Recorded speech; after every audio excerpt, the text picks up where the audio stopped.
Jangan lupa subscribe YouTube channel Metro TV News dan jangan lupa nyalakan notifikasinya.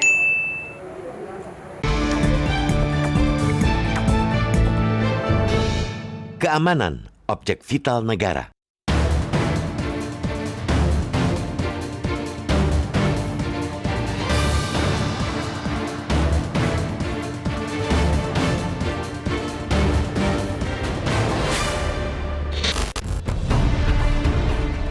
Kebakaran kilang minyak Balongan milik Pertamina di Kabupaten Indramayu, Jawa Barat, Senin 29 Maret lalu dini hari masih menyisakan misteri asal-usul ledakan yang menyulut kebakaran.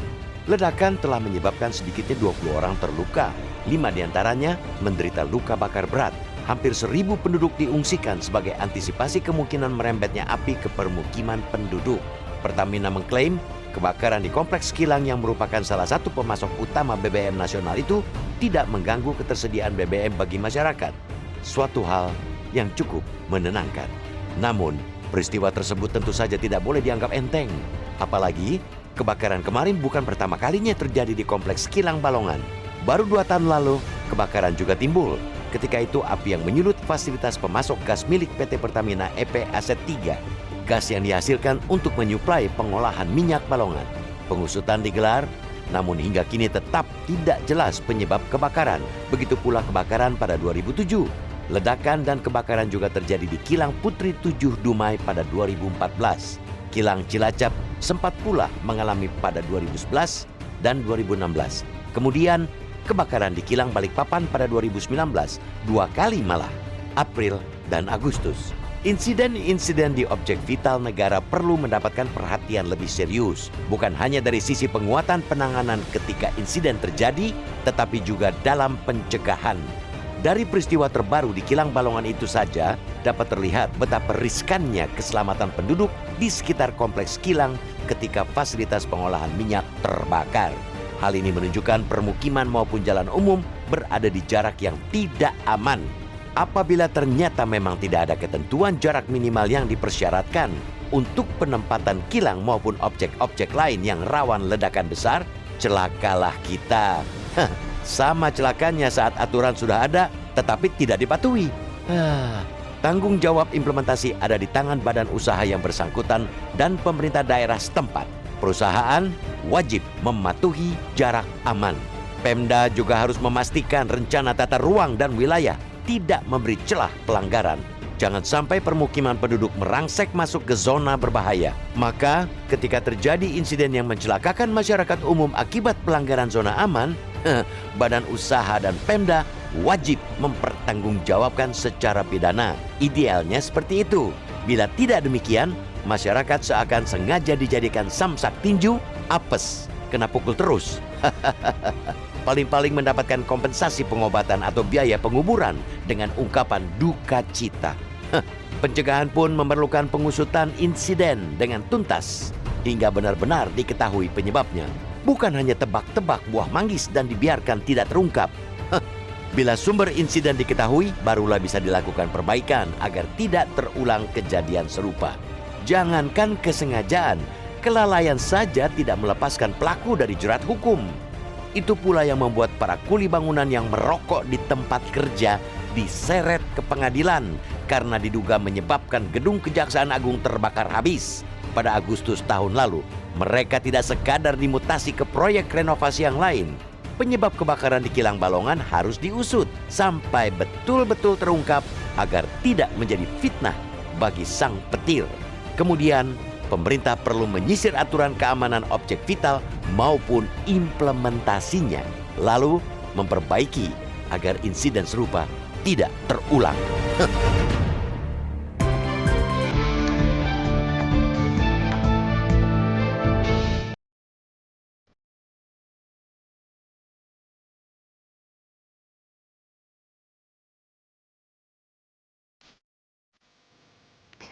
Anda kembali bersama kami di Editorial Media Indonesia dan saat ini kita sudah terhubung dengan pakar perminyakan Komaydi Noto Negoro. Selamat pagi Pak Komaydi. Selamat pagi Mbak Vera. Ya Pak Komaydi, sebetulnya apa yang menjadi catatan Anda terkait dengan kejadian kebakaran yang ada di tangki kilang minyak di Balongan milik Pertamina ini. Kalau melihat dari sisi pengamanannya saja, sistem teknologinya harusnya seperti apa untuk kilang kelas modern seperti ini? Iya, kalau dari sisi HSSE-nya sebetulnya sudah cukup bagus ya Mbak. Ini saya kira bagian dari musibah yang terjadi, tetapi apapun itu saya kira ada pelajaran yang perlu kita ambil. Dan ini kan bagian objek vital nasional ya Mbak. Kalau berdasarkan regulasi yang ada, ini menjadi tanggung jawab bersama sebetulnya kalau di dalam Kepres 63 2004 tentang pengamanan objek vital nasional, ini kan menjadi tanggung jawab pemilik objek vital dalam hal ini Pertamina, kemudian bisa berkoordinasi dengan teman-teman di kepolisian dan di Tentara Nasional Indonesia. Jadi sebetulnya banyak pihak yang sudah dilibatkan di dalam proses ini. Sehingga saya melihatnya ini murni musibah, tetapi saya kira identifikasi sedang dijalankan, kira-kira penyebabnya apa, dan nanti ada beberapa hal yang tentu harus menjadi bagian yang perlu kita ambil untuk peningkatan keamanan di masa yang akan datang. Oke, begini, ada beberapa indikasi yang dicurigai menjadi salah satu penyebab. Di antaranya adalah indikasi kebocoran, karena sempat masyarakat yang berada di pemukiman ini mencium bau menyengat, kemudian tidak lama ada ledakan dan terjadilah kebakaran. Dan ada juga yang mengatakan bahwa ini karena cuaca buruk, ada sambaran petir. Nah, untuk kelas secara teknologinya saja, kita bicara soal teknologi kilang minyak yang kelas modern ini. Apakah ada misalnya penangkal petir ataupun juga alarm yang berfungsi ketika berbagai macam hal-hal kemungkinan ini terjadi? Saya kira semua kilang sudah didesain demikian ya Mbak. Jadi ini kan tempatnya juga di alam gitu ya, terbuka. Dalam artian juga dekat pemukiman warga juga, jadi segala sesuatunya pasti alert dan lain sebagainya sudah disiapkan. Tetapi umumnya yang namanya teknologi pasti ada beberapa hambatan atau mungkin sedang tidak bekerja sehingga bisa terjadi musibah. Nah ini yang saya kira sedang dicari oleh teman-teman internal, kira-kira penyebabnya apa untuk kemudian selanjutnya menjadi bagian yang penting untuk diperbaiki saya kira Mbak Vera. Oke, jadi harusnya memang sistem alarm itu berfungsi begitu ya? Kalau memang tidak mengalami kerusakan secara teknologinya ataupun ada petugas yang harusnya juga bisa mengetahui sejak awal begitu ketika memang sistem alarm itu berbunyi. Betul, sejauh yang saya tahu beberapa kilang yang dioperasikan Pertamina secara rutin dicek ya Mbak ya. Maintenance-nya juga secara rutin. Petugasnya juga saya kira juga berkeliling untuk mengecek keamanan dari masing-masing infrastruktur yang ada di tanggung jawab mereka saya kira. Kebetulan beberapa waktu yang lalu berkesempatan untuk mengunjungi beberapa aset atau kilang Pertamina. Yang saya lihat sejauh ini mereka melakukan pengecekan secara rutin. Nah mungkin apakah ini terlewat atau kemudian saat bersamaan memang tidak berfungsi. Ini yang sama-sama kita tunggu kira-kira penyebabnya apa untuk menjadi perbaikan di masa yang akan datang saya kira Mas. Oke, harusnya upaya-upaya mitigasi terkait dengan wilayah objek vital itu sudah sangat mutlak ya? Iya, dan saya kira ini sudah menjadi prosedur baku ya. Kalau kita lihat prosedur HSSE-nya teman-teman Pertamina, saya kira sudah sangat ketat Mbak. Sudah ada beberapa layer ketentuan yang harus dilakukan dan kalau ada pihak luar masuk pun sangat ketat, tidak sembarangan bisa masuk ke wilayah kilang gitu. Jadi dengan prosedur yang demikian saya kira sebetulnya berdasarkan apa yang tertuang di hitam di atas putih maupun di implementasinya sejauh yang saya tahu ini sudah sangat ketat. Nah ini yang kejadian ini sebetulnya kemudian tanda tanya apa nih penyebabnya, karena sejauh yang saya tahu cukup rigid di dalam pengaturannya. Oke, mungkinkah faktor human error? Segala sesuatunya bisa ada kemungkinan, bisa human error, bisa kemudian teknologinya yang kemudian sedang tidak bekerja gitu. Jadi ada beberapa hal yang kemungkinan bisa terjadi Mas. Oke, Pak Komaydi, ini juga yang menjadi concern kita bersama adalah ketika laporan dari rekan kami di lapangan ternyata jarak antara pemukiman dengan kawasan kilang minyak ini hanya berjarak 200 meter dan berbatas pagar. Tapi sebetulnya yang Anda tahu seperti apa sih aturan protapnya antara kawasan objek vital yang cukup berbahaya ini, bahkan sangat berbahaya, dengan kawasan pemukiman warga? Berapa sebetulnya jarak yang harusnya dibatasi? Iya, jarak detailnya sendiri di dalam protap atau di dalam aturan teknisnya terus terang saya belum mengecek berapa kilometer atau berapa meter seharusnya ya, Mas. Tetapi yang sering kali terjadi di dalam lapangan, misalnya kita contohkan untuk aset-aset PT KAI misalnya, yang seharusnya kan ada jarak sekian meter dari rel, tetapi di dalam prakteknya juga masyarakat kadang-kadang membangun di situ satu persatu, kemudian tumbuh besar menjadi lingkungan masyarakat yang seolah-olah itu menjadi tanah mereka gitu. Nah, saya yakin juga di Balongan kemungkinan ya Mbak, kemungkinan ada hal-hal demikian. Saya kira ini kemudian menjadi autokritik kita bersama, perlu dievaluasi kembali kira-kira dekatnya wilayah kilang dengan pemukiman ini penyebabnya apa? Apakah area itu sebetulnya juga wilayahnya Pertamina atau tanah negara yang kemudian memang harusnya masyarakat tidak boleh di situ, atau memang ada sesuatu kekurangan di dalam perencanaan, di dalam prakteknya kemudian menyebabkan seperti itu, yang saya kira nanti perlu diambil langkah-langkah selanjutnya, Mbak Vera. Baik, dilakukan evaluasi secara besar-besaran khususnya dari segi upaya mitigasinya begitu ya. Keamanan. Baik, ya. Terima kasih. Betul. Ya, terima kasih Pak Komaydi sudah bergabung bersama kami di Editorial Media Indonesia. Dan pemirsa, Editorial Media Indonesia akan kembali usai Headline News pukul 8 waktu Indonesia bagian Barat. Tetaplah bersama kami.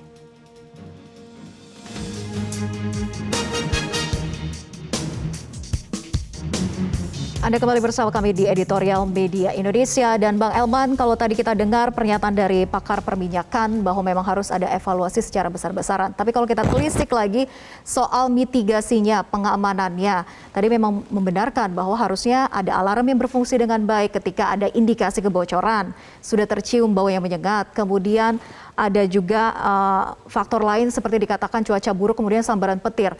Nah, hal-hal semacam ini kan sudah harusnya tercover oleh teknologi yang ada, apalagi kilang kelas modern, Bang. Iya, sebetulnya kan begini Mbak Vera ya. Kalau kita bicara teknologi sekarang ini, terutama teknologi perminyakan, ini kan sebetulnya sudah sangat canggih kan. Kalau disebut-sebut katakanlah karena ada petir misalnya kan, ini kan tidak zaman bahola. Kalau zaman bahola memang petir itu menjadi bahaya yang selalu mengancam kan. Kan sudah ada antisipasi kan. Ada penangkal petir. Ada penangkal petir. Kita pun di rumah ada penangkal petir.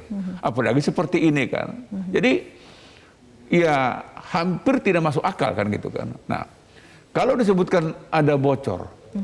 Kalau bocor apakah itu kilang, apakah itu tangki, objek vital seperti ini, itu kan tidak bocor seperti bak mandi di rumah kan. Kalau bak mandi di rumah bocor mau berhari-hari, berminggu-minggu, kita bisa biarkan dia kan. Tapi kalau bocor setetes, dua tetes di objek vital seperti ini, jangankan 1 hari, 1 menit pun tidak boleh. Dan mestinya kalau ada kebocoran, alarm pasti bunyi kan. Nah, di sini yang kita pertanyakan, di mana sistem pengawasannya? Di mana sistem kontrolnya? Ini yang menjadi pertanyaan besar dari beberapa kali kejadian terbakarnya kilang yang dikelola oleh Pertamina sebelumnya. Dan ini kan kebakaran yang di Balongan ini kan bukan kebakaran perdana. Ini kebakaran kesekian kali.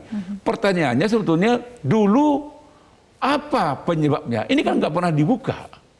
Nah, makanya menurut saya kalau peristiwa seperti ini dianggap enteng, jangan kaget, kebakaran berikutnya akan menyusul. Harapan kita tidak terjadi. Oke, artinya jangan selesai hanya ini peristiwa kebakaran, kemudian pemadaman selesai, pendinginan selesai, dan tidak perlu diketahui lagi. Dan semua jadi dingin. Iya, penyelidikannya apa menjadi penyebab utama begitu ya Bang? Gini Bung Pera, Mbak Baraya, seperti belum lama ini kebakaran di Kejaksaan Agung.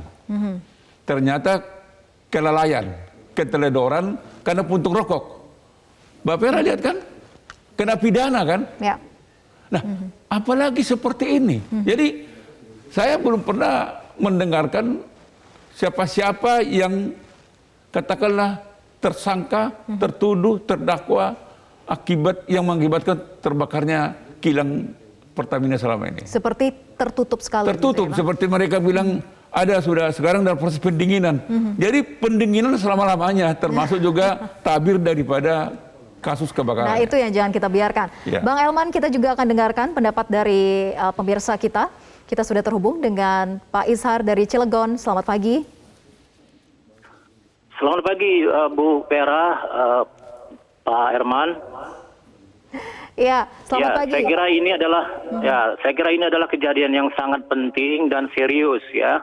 Karena Balongan ini memproduksi kebutuhan pokok masyarakat ya. Ada korelasinya juga dengan ketahanan energi kita.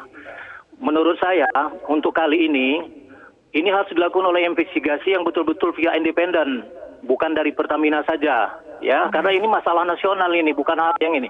Jadi masyarakat itu berhak tahu apa permasalahannya, akar permasalahannya apa, apakah human error atau manajemen error. Kalau semua teknologi yang disebutkan tadi, apakah petir dan segalanya sekarang ini kita tidak bisa mengatakan itu adalah alasan. Semuanya ada teknologinya. Tetapi permasalahannya ini, apakah manajemennya baik, atau ada juga human error di situ. Jadi inti dari pendapat saya hari ini adalah lakukan investigasi secara menyeluruh, ketat dari pihak yang independen, agar kita menemukan akar permasalahannya, agar tidak terjadi lagi. Karena ini bukan yang pertama, pernah kejadian juga di Cilacap kan. Sekali demikian, terima kasih. Baik, terima kasih Pak Ishar. Selanjutnya ada Pak Ikhwan dari Jember. Selamat pagi Pak Ikhwan. Selamat pagi Mbak Vera, selamat pagi Bang Elman. Begini, ini akar permasalahannya berkaitan masalah objek vital negara ini. Ini keamanan. Nah, ini jelas menyangkut tentang manajemen dan leadership yang tempat berdirinya adalah amanah. Nah, disitulah diperlukan kerja yang konseptual, sistematik, operasionalistik, kemudian skala prioritas, bahkan antisipasif. Nah, kemajuan teknosains yang spektakuler sekarang ini sudah ada alternatif solusi kemungkinan-kemungkinan yang terjadi. Jadi kalau kemudian seperti ini, mulai dari Istana Negara, tempat-tempat lembaga tinggi negara, terus sampai kepada BUMN. Nah, kalau Cilegon ini kebakaran ini terjadi, ini jelas bisa-bisa sabotase. Lalu sejauh mana kontrol, ya kan? Nah, ini urusan amanah, ini kadang-kadang sembrono itu. Jadi baru kebakaran jenggot kalau sudah terjadi. Sedangkan berpikir antisipasi itu sangat penting.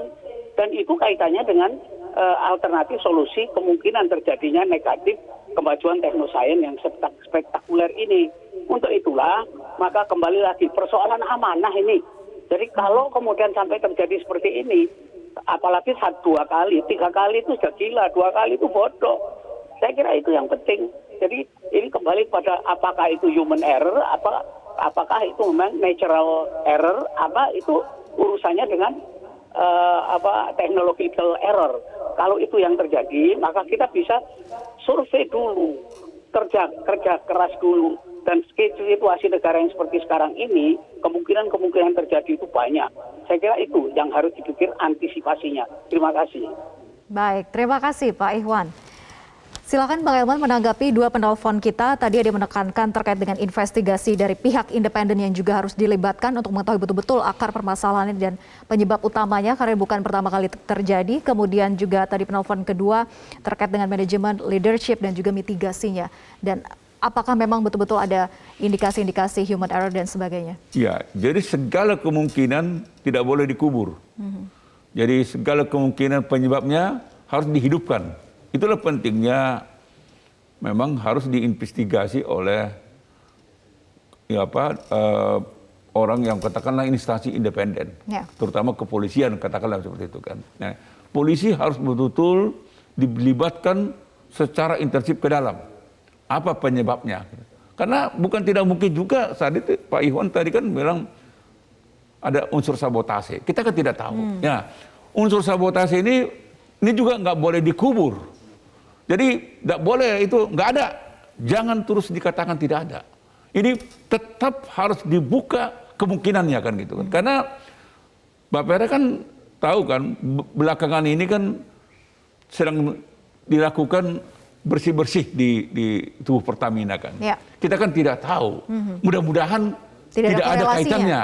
Tidak mudah-mudahan. Tapi bukan tidak mungkin berkaitan. Ini mungkin ini coba yuk masih lakukan pembersihan nih. Ini baru ancaman pertama ini kan begitu kan. Nah, ini harapan kita tidak seperti itu. Maksud saya Pertamina betul-betul harus membuka diri. Karena kalau disebutkan katakanlah bocor, petir. Jadi petir ini jangan dijadikan menjadi objek fitnah. Ya itu kan menggampangkan persoalan. Sehingga menurut saya coba libatkan lintas instansi untuk ambil bagian mengecek, meneliti penyebab utama kebakaran ini. Karena ini sudah berulang. Ini kan objek vital negara. Ya. Kalau ini dibiarkan, ini menurut saya ini bukan barang ecek-ecek ini aset negara yang sedang mereka kelola gitu. Iya, dan memang pihak aparat keamanan sudah terjun ke lapangan sejak terjadinya kebakaran, tapi yang menjadi catatan adalah investigasi tidak bisa langsung dilakukan, Bang, di titik di mana lokasi kebakaran terjadi. Saat ini masih dilakukan upaya pemadaman. Iya, kalau menurut saya sih sebetulnya saya yakin aparat keamanan juga sudah mengendus ini. Yang tadi bagaimana kan, dengan bukti-bukti yang bisa saja dihilangkan terlebih dahulu sekian hari ini, Bang? Ini yang tadi yang dikatakan oleh Bung Izhar kan dari Banten, dia bilang tolong ini dibuka. Ini kan milik negara, fasilitas umum, kekayaan negara. Rakyat perlu tahu. Karena rakyat tidak rela kalau objek vital seperti ini sepertinya tanda kutip barang mainan kan gitu kan.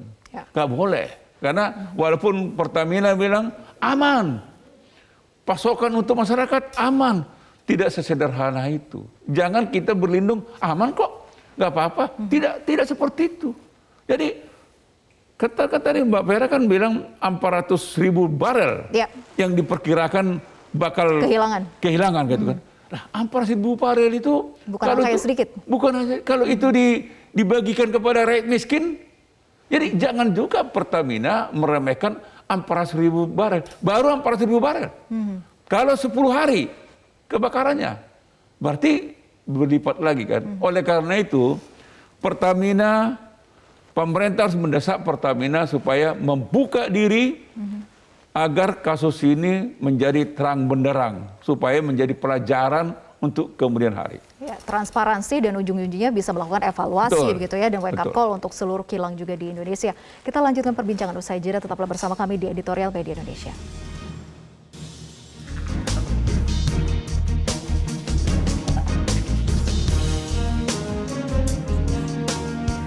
Anda kembali bersama kami di Editorial Media Indonesia. Bang Elman, kalau kita telisik lagi Bang, upaya penyelidikan itu masih membutuhkan waktu ketika pendinginan sudah dilakukan. Nah, tadi yang dikhawatirkan adalah ketika bukti-bukti itu sudah dilenyapkan sebelum upaya penyelidikan dilakukan. Nah, bagaimana bisa menjamin bahwa aparat keamanan juga betul-betul independen dalam hal ini? Mbak Pera, untuk sekarang ini melenyapkan barang bukti itu tidak mudah lagi seperti dulu. Jadi pihak forensik dari Labkrim Mabes Polri itu sudah sangat super canggih. Jadi kalau dugaan saya kepolisian pun sekarang sudah mengendusnya itu. Jadi dia sebetulnya mereka udah punya bayangan ini sebenarnya. Ini kalau begini, ini kalau begini. Nah, tinggal memang harapan kita instansi yang dilibatkan untuk melakukan penyelidikan terhadap kasus ini harus diberikan keleluasaan. Presiden harus menjamin itu. Kenapa? Ini penting karena kalau kita membiarkan kasus Balongan ini dingin untuk selama-lamanya, maka jangan harap kita bisa bergeser. Satu saat kan kita akan dari teknologi kita misalnya mungkin satu ketika bangsa ini akan punya PLTN. Pusat listrik tenaga nuklir. Nah, bagaimana kita bisa membangun Dengan risiko yang jauh lebih berbahaya begitu ya? Jauh lebih berbahaya, karena yang begini aja kita tidak selamat. Jadi oleh karena itu, jangan lagi mereka bilang ada kebocoran, ada rembesan. Ini kan tidak masuk akal, Vera. Saya katakan, saya bandingkan, objek vital, apakah ini disebut kilang, apakah itu tangki, terserah mereka lah. Tapi itu kan tidak sama seperti bak mandi di rumahnya Mbak Vera. Yeah. Kalau bak mandi ya bocor, ya mau bertahun-tahun juga kita nggak ada berisiko. Kalau ini tidak masuk akal, ada kebocoran kok tidak terdeteksi. Itu yang membuat saya tidak habis pikir. Tapi tentu dengan adanya kejadian ini membuat kita melek gitu ya Bang, bahwa sebetulnya banyak juga di kilang-kilang lain bisa saja sistemnya sama seperti yang ada saat ini, walaupun dianggap sudah kelas modern, tapi ternyata upaya mitigasinya juga biasa-biasa saja atau bahkan dianggap sepele begitu. Ya, karena begini, sepanjang tidak ada ketegasan, ini kan mestinya harus siapa yang bertanggung jawab di sini? Manajernya atau siapa? Mestinya kan tingkat pertama dan tingkat kedua harus ikut bertanggung jawab. Ya. Jadi kalau misalnya kalau di militer kan ada atasan langsung dan berapa tahap ke atas ikut ambil bagian untuk bertanggung jawab terhadap kasus ini. Jadi kalau kasus seperti ini nanti juga kita lihat tidak ada yang terkena sanksi, ini kan setidaknya level manager sudah harus kena. Bahkan di atas level manager harus kena ini. Karena ini nggak boleh terulang. Jadi kalau ini tidak ada punishment, tidak ada hukuman yang setara gitu ya. Mungkin itu Mbak Vera bilang kan khawatir juga kita di kilang-kilang yang lain juga sama. Iya. Sama kroposnya. Jadi efek jerah harus diberikan begitu ya Bang? Mutlak. Bukan harus, mutlak diberikan. Makanya kita minta harus dilakukan investigasi penyelidikan yang betul-betul serius dan dibuka. Sehingga masyarakat pun tahu, oh ternyata kita sering teledor, sering. Ini juga kan kadang-kadang kita jangan menutup kemungkinan, mungkin juga ada yang main-main. Ada istilah mereka kencing di jalan katanya kan, kencing minyak. Minyak itu mungkin ada yang bermain-main minyak, nyuri-nyuri seliter 2 liter sambil dia merokok. Kita kan tidak tahu. Yeah.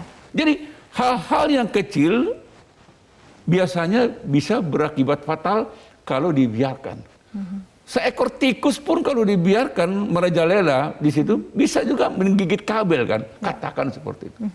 Dan sekali lagi bahwa dampaknya luar biasa, bukan cuman merugikan dari pihak Pertamina, tapi juga masyarakat Indonesia karena stok ketersediaan BBM juga bergantung pada Pertamina. Ini harta negara. Harta negara. Bukan hartanya Mbak Vera ini. Iya, harta betul. negara. Jadi kita punya nasib ada di sini juga Mbak Vera. Jadi jangan anggap enteng. Jadi Pertamina jangan meremehkan persoalan ini. Jangan menganggap persoalan ini persoalan abal-abal. Dan sekali lagi saya minta jangan selalu memfitnah petir. Ini coba lupakan dulu petir. Lebih baik cari alasan lain begitu ya Bang. Oke, tapi begini Bang, kemudian juga di kilang minyak Balongan ini akan diinvestasikan dengan jumlah yang cukup besar, investasi jangka panjang, akan menjadi kilang yang terbesar, begitu, dan otomatis dengan ada kejadian ini bisa menjadi penghambat untuk rencana jangka panjang. Ya, itu yang saya katakan. Kalau kita tidak mampu menuntaskan penyebab kasus kebakaran Balongan ini, bagaimana kita bisa berpindah ke investasi yang lebih besar lagi dari sini. Ini aja kita nggak bisa jaga. Dan investor juga jadi pikir-pikir begitu ya? Loh, artinya menurut saya pemerintah coba dicek ulang dulu. Seberapa siap Pertamina untuk mengelola kilang yang lebih besar. Ya. Gitu. Jadi kalau memang tidak siap, ya tunda dulu.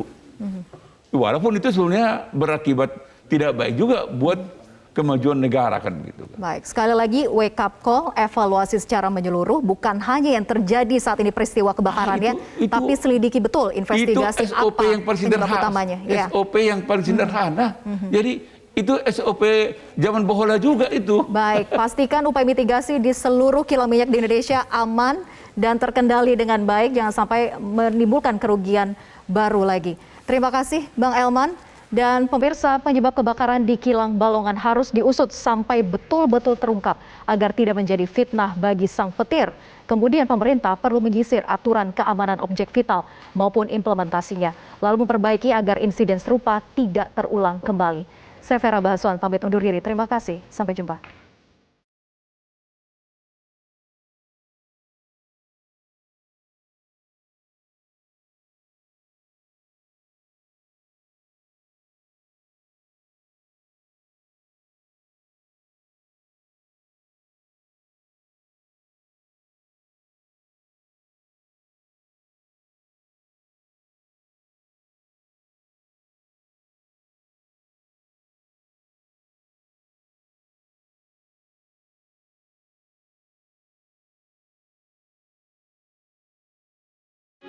Metro TV